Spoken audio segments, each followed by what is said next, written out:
Question and answers பார்த்துடலாம். Why should we speak gently? நாம் ஏன் வந்து ஜென்டிலாக கனிவாக பேசணும் அப்படின்றது கேள்வி. The hard words that we speak, நம்ம பேசக்கூடிய அந்த ஹார்ட் வேர்ட்ஸ் அப்படின்னா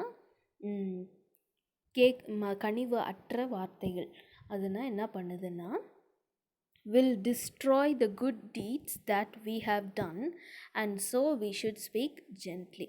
நாம் செஞ்ச குட் டீட்ஸ் அப்படின்னா நல்ல காரியங்களை அந்த நம்ம சொல்கிற அந்த கெட்ட வார்த்தைகள் வந்து மூடிருமா.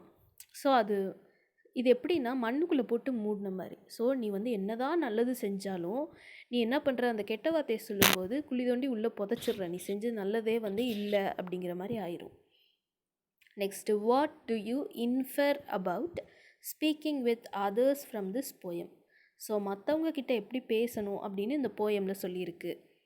From this poem, I infer to speak gently with others. இந்த போயம் மூலமாக நான் என்ன தெரிஞ்சுக்கிட்டேன் அப்படின்னா, மற்றவங்க கிட்ட கனிவாக பேசணும் அப்படின்னு தெரிஞ்சுக்கிட்டேன். What are the disadvantages of speaking harshly? So இந்த கனிவற்ற முறையில் பேசுகிறவங்க பார்த்திங்களா, அதன் மூலம் நடக்கிற விளைவுகள், தீமையான விளைவுகள் என்ன? ஸ்பீக்கிங் ஹார்ஷ்லி வில் மார் are good deeds and habits. So இந்த கனிவற்ற வார்த்தைகள் என்ன பண்ணும் அப்படின்னா, நம்ம செஞ்ச நல்ல காரியங்கள், அப்புறம் நம்மளுக்கு இருக்கிற நல்ல பழக்கங்கள், இதெல்லாம் என்ன பண்ணிடும், யாருக்குமே தெரியாத மாதிரி மூடி மறைச்சிரும். And it will bring peace and love into our lives. So அந்த வார்த்தைகளை பேசுவதன் மூலம் நமக்கு சமாதானமும் அன்பும் கிடைக்கும். Why does the poet tell us to speak gently to young children? So இந்த கவிதை எழுதின கவிஞர் வந்து எதுக்கு சின்ன பிள்ளைங்க கிட்ட, குழந்தைகள் கிட்ட நம்ம கனிவாக பேசணும் அப்படின்னு சொல்கிறாரு. Speaking gently with the young children because they have the ability to tolerate anything. So இந்த குழந்தைகள் கிட்ட நம்ம வந்து ஏன் அப்படி பேசணும் அப்படின்னா, அந்த குழந்தைகள் எதையும் தாங்கிக்கிற மாதிரி நம்ம வந்து அவங்கக்கிட்ட பேசணும். How should you speak with old people? வயதானோர்கிட்ட நீங்கள் எப்படி பேசணும்? We should speak gently with the old people. வயதானவங்க கிட்ட கனிவாக பேசணும். ஏன்னா because they are already sad, அவங்க ஏற்கனவே கவலையாக இருப்பாங்க. அண்ட் டயர்டு, ஸோ அவங்க இவ்வளோ நாள் வாழ்ந்ததில் டயர்டாகவும் போயிருப்பாங்க. அந்த time is brief in this world. Brief அப்படின்னா கம்மி, அவங்களுடைய நாட்கள் வந்து இனிமேலும் இந்த உலகத்தில் எத்தனை நாள் வாழ்வாங்கன்னு தெரியாது. we should allow them to leave this world in peace. So அவங்க மரிக்கும்போது, இறக்கும்போது அவங்களுடைய வாழ்க்கை வந்து சந்தோஷமானதாக முடிக்கணும். ஸோ நம்ம வந்து ஒரு கனிவற்ற வார்த்தையை சொல்லி அவங்கள துக்கப்படுத்திடக்கூடாது. Next, read the poem and fill in the blanks with the correct option. So போயமை வாசித்து நம்ம ஃபில் இன் த பிளாங்க்ஸ் பண்ண போகிறோம். It is better for to rule by dash than dash. So rule பண்ணணும் அப்படின்னா நம்ம எது 2 வார்த்தை பார்த்தோம். அன்புனால ரூல் பண்ணுறதை பற்றி பார்த்தோம், அப்புறமேட்டு பயமுறுத்தி. ஸோ இட் இஸ் பெட்டர் அப்படின்னா எது பெஸ்ட்டு? அன்புனால. எங்கே இருக்குது அன்பு? லவ். ஸோ தேன் எங்கே என்ன வரும்? ஃபியர், பயம். Next, teach it in actions soft and mild. Soft எங்கே இருக்குது? இங்கே இருக்குது. சாஃப்ட் அண்ட் மைல்டை காணோம், இதாக இருக்குது mild. Third one, let no dash tone be dash. So tone எப்படி இருக்கக்கூடாது? ஹார்ஷாக இருக்கக்கூடாது, அது வந்து கேட்கவும் கூடாது, சரியா? So let no harsh tone. Harsh எங்கே இருக்குது? HARSH, ஹார்ஷ் இந்த இருக்குது. Tone be heard, HEARD, heard தான் இருக்குது. Next, they may have dash in dash. So they may have toiled தான் இருக்குது. Toiled in vain, VAIN, vain. The dash which it may bring, the good, the joy. So good எங்கே இருக்குது? Good இந்த இருக்குது good. அப்புறம் joy which it may bring. Sixth one, the dash of dash or nearly run. இது வந்து இந்த old பீப்புளை பற்றி சொன்னாங்கல்ல. So the sands of life. So sand எங்கே இருக்குது? sand இந்த இருக்குது, sand இருக்குது, லைஃப் இந்த இருக்குது. The sand of life are nearly run. Next, pick out the words which rhyme with the given words and write similar rhyming words on your own. So இது வந்து இந்த ஃபார்க்குரிய ரைமிங் வேர்டை நீ கண்டுபிடிக்க போகிற. கண்டுபிடிச்சிட்டு இதே மாதிரி ரைம் ஆகிற வேறு ஒரு உனக்கு தெரிந்த வார்த்தை, இந்த போயமில் இல்லாத உனக்கு தெரிந்த ஒரு வார்த்தையை வந்து தேர்டாக சேர்க்க சொல்லியிருக்காங்க. ஃபர்ஸ்ட்டு ஃபார்க்கு எது ரைம் ஆகுது? மார் அப்படிங்கிற வேர்டு. ஸோ இதுக்கு ரைம் ஆகிற மாதிரி உனக்கு தெரிஞ்ச ஒரு வார்த்தை இங்கே வந்து கைடில் என்ன கொடுத்துருக்காங்க? பார் அப்படின்னு கொடுத்துருக்குறாங்க. நெக்ஸ்ட்டு ஃபியருக்கு ரைம் ஆகிறது என்னது? ஹியர். இதே மாதிரி உனக்கு தெரிஞ்ச ஒரு வார்த்தை என்ன யூஸ் பண்ணிக்கலாம்? There, here, there. Next look rhyme ஆகிற வார்த்தை என்ன? ஃப்ளோ. ஸோ ஃப்ளோக்கு ரைம் ஆகிற மாதிரி உனக்கு தெரிந்த ஒரு வார்த்தையை சொல்லலாம், இல்லாட்டி நீ ஸ்லோ எழுதிக்கலாம்.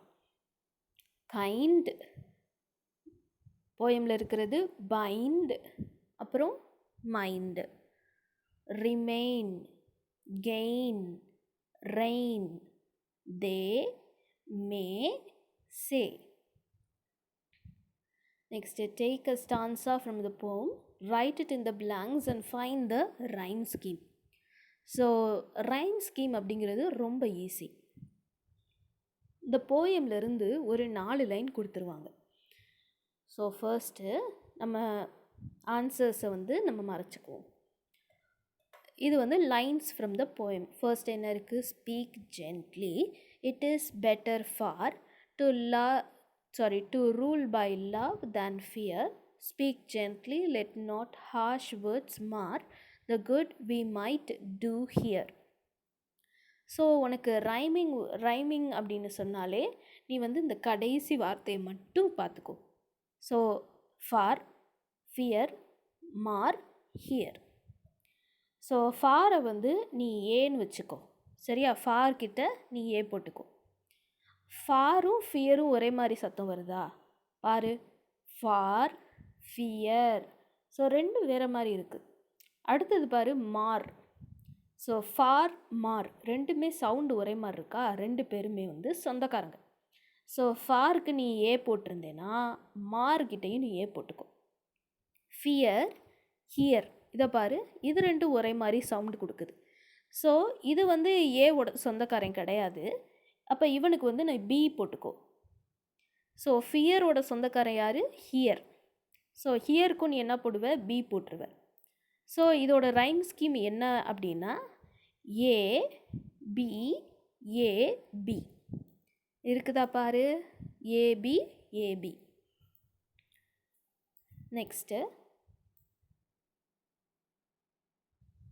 Speak gently, let not harsh words mar the good we might do here. So appreciation questions. What does the poet ask the reader generally? ஸோ இந்த கவிஞர் வந்து நம்மக்கிட்ட என்ன செய்ய சொல்கிறாரு? என்ன சொன்னார்? பொறுமையாக நல்ல கனிவான வார்த்தைகளை பேசுங்கன்னு சொல்லியிருக்காங்க. He generally ask the reader to speak gently, கனிவாக பேச சொன்னார். What can the harsh words do? கடின வார்த்தைகள் என்ன செஞ்சிரும்? The harsh words may spoil the good that we do on earth. நம்ம செய்த நன்மைகள் எல்லாத்தையும் நம்மளை யூஸ் பண்ணுற அந்த கெட்ட வார்த்தைகள் வந்து மொத்தமாக அழிச்சிரும். Second one, teach it in actions soft and mild, it may not long remain. What does the word it refer to? இங்கே இட் அப்படின்னு இருக்குல்ல, இந்த இட் வந்து எதை குறிக்குது? The word it refers to the way of speaking gently. So அந்த it வந்து எதை குறிக்குது அப்படின்னா கனிவாக பேச வேண்டும் அப்படிங்கிறத குறிக்குது. What may not long remain? The art of speaking gently may not remain for a long time, we need to teach them continuously. So இந்த கனிவான வார்த்தைகளை பேசுகிறது ரொம்ப நாளைக்கு வந்து அது வந்து இருக்காது. நம்ம தான் வந்து நம்மளே வந்து நம்ம கனிவாக பேச பழகிக்கணும் அடிக்கடி. Next, speak gently to the erring. No, they may have toiled in vain. Perchance and kindness made them so. Oh, win them back again. Who have toiled in vain? யார் வந்து இங்கே ரொம்ப கடின உழைப்பு கொடுத்தது? த எர்ரிங், இப்போ வந்து சரியான பாதையில் இல்லாமல் இருக்காங்கல்ல, அவங்க தான் வந்து ஹாவ் ஒர்க்ட் ஹார்ட். அவங்க வந்து ரொம்ப கடின உழைப்பை வந்து கொடுத்துருக்காங்க. ஆனால் அது எல்லாம் என்னாச்சு? வேஸ்ட் ஆயிடுச்சு, vainly. Second one, what made them become sinful. ஏன் வந்து அவங்க இப்படி மாறிட்டாங்க, இவ்வளோ மோசமான ஆளாக மாறிட்டாங்க அப்படின்னா, பிகாஸ் ஆஃப் அன்கைண்ட்னஸ், அதாவது இரக்கமற்ற சில காரணங்கள்னால தே ரிமைண்ட் அன்ஃபேலியபிள். ஸோ அவங்க வந்து அவங்க வாழ்க்கையில் ஏற்பட்ட ஒரு மோசமான காரியத்தினால அவங்க வந்து தன்னுடைய வழிகளை மாற்றிட்டாங்க. Write down the rhyming words. Rhyming words, words அப்படின்னா வார்த்தைகள். ஸோ ரைம் ஆகிற வார்த்தைகள். No, so. ஸோ ஆமாம், இந்த ரைம் ஆகிற வார்த்தை, ரைம்னாலே என்ன பண்ணணும், இந்த கடைசி வேர்ட்ஸை மட்டும் நீ பார்க்க ஆரம்பி. No, vain, so, again. So no வந்து ரைமிங் வேர்ட். நோ எதோட ரைம் ஆகுது? ஸோவோட. ஸோ இங்கே no, so. Next vain, again. Vain, again. கடைசியாக speak gently. It's a little thing dropped in the heart's deep well, the good, the joy which it may bring, eternity shall tell. What is the little thing? இங்கே சின்ன விஷயம் சொன்னது எது? எதை பற்றி சொல்லியிருக்காங்க? Speaking gently, கனிவான வார்த்தைகளை பேசுகிறது, இஸ் த லிட்டில் திங். அடுத்து, what does it bring in your life. இந்த கனிவான வார்த்தை உன் வாழ்க்கையில் என்னத்தை கொண்டு வரப்போகுது? It brings the good and good, the joy in our lives. நமக்கு நன்மையும் மகிழ்ச்சியையும் நம்ம வாழ்க்கையில் கொண்டு வரும். அடுத்து, write down the rhyming scheme. இதுலையும் ரைமிங் ஸ்கீம் கேட்டிருக்கிறாங்க. ஸோ இதில் ரைமிங்னாலே நம்ம என்ன பண்ணணும்? லாஸ்ட் வேர்டை பார்க்கணும். So thing, well, bring, tell. So திங்கை வந்து ஏன்னு வச்சுக்கோ. வெல் வந்து என்னது? திங்கும் வெல்லும் ஒரே மாதிரி இல்லை. ஸோ பிரிங்கை பாரு, திங், பிரிங் ரெண்டும் ஒரே மாதிரி இருக்குது. அப்போ ரெண்டு பேர் என்னது? சொந்தக்காரங்க. அப்போ இவன் திங் ஏ அப்படின்னா பிரிங்கும் ஏ. ஸோ நடுவில் இந்த வெல் இருக்குது பாரு, வெல் இந்த டெல்லோட ரைம் ஆகுது. ஸோ வெல் வந்து பி ஆயிரும், டெல்லும் என்ன ஆயிரும்? பி ஆயிரும். இப்போ பாரு, ஏ பி, ஏ பி. ஸோ ரைம் ஸ்கீம் கேட்டிருக்கிறாங்க, ஏபி ஏபி.